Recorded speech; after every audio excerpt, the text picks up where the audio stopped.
GPT 5.4 in ChatGPT, also called ChatGPT Thinking, and API and Codex. GPT 5.4 Pro. 5.3 just came out. Yeah. I mean, it's kind of annoying that, you're sharing shorts of our clips talking about GPT 5.3 Codex when GPT 5.4 is already out. Well, I use AI to speed up my pipeline. So this is going to be here right now. This will be relevant for like a week.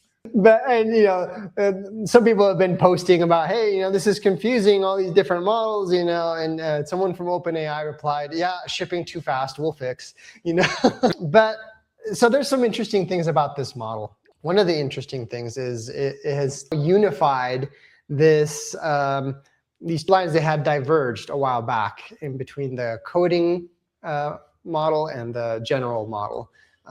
Back when the first Codex model came out, when Codex first came out, and then they started coming out with these other Codex models that could be used in other agent harnesses, and they have been great. They have been phenomenal models.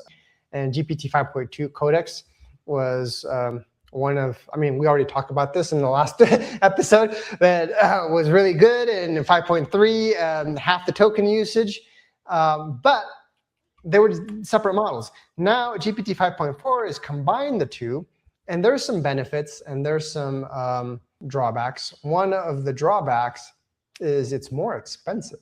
It's quite a bit more expensive. But one of the benefits is it is way better at agentic tool use. And it is the first OpenAI model that can do native computer use. There were earlier like preview capabilities, but there are new tools and tool actions available in GPT 5.4 to be used as a computer use agent.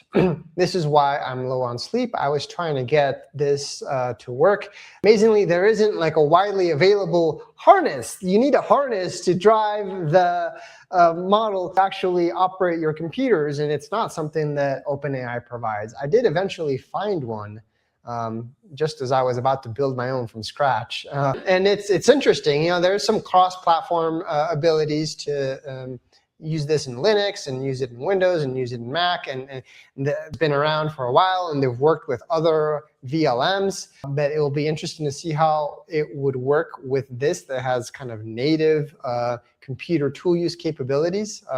So this is not really mainstream yet. People aren't really doing this, and the tooling isn't really there yet.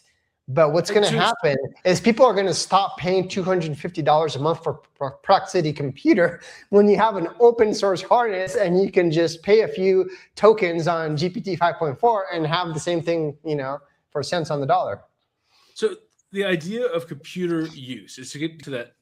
The idea is you have effectively a chat loop, but it's taking a screenshot and then it's parsing the UI just like you would. You'd say, okay, well, these set of pixels are a button. This set of pixels are a toolbar. This set of pixels is a hamburger menu.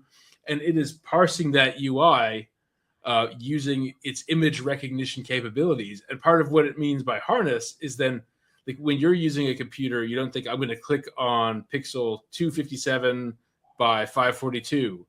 You're thinking, I want to click on this button. And you have to provide the right level of abstraction to the model so that you don't totally overflow its context, in 3 clicks, but you also effectively represent the UI as some combination of a textual description and a screenshot in a way that's reasonable to work with and fast. Like I'll say this, I could say it. I was using Amazon Nova Act for some LinkedIn automation.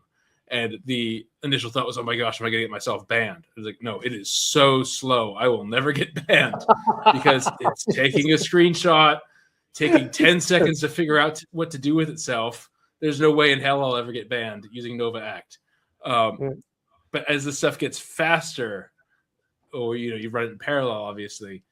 But that's what you mean by harness for this stuff, is to figure out like that abstraction layer behind the raw intelligence of the model and like what is button and how do I click it? Yeah, and the harness that I did find has kind of those 2 layers of Kua computer, which has the primitives like click, drag, scroll, screenshot, type, etc. And then Kua agent, which then can do natural language, goal-oriented behavior, like click on that menu button and select that item. Awesome. Well, I think we should keep going on this one. I'm looking forward to seeing a computer use demo, and we'll probably do, I think, a deep dive on this before GPT 5.5 comes out. So I think that's be a good idea. We'll do a deep dive. But yeah, it's pretty cool. All this computer stuff. Actually, that's a good segue. I do show. Let's see. I think we have time for a demo. I'll give it a shot. Did you like that clip? Make sure to check out our latest episode. The link is in the description. Also, make sure to check out the links for our Substack, the Trilogy AI Center of Excellence. We publish articles a couple times a week on new AI tools, approaches, comparing things, and also AI news. OpenClaw, we're diving deep into that. Make sure to subscribe to this channel. We do updates several times a week with the latest AI news, tools, walkthroughs, deep dives, lots of good things. We've got the link to our Discord. Ask us questions. We're there all the time. All right, have a good one. See you on the next one.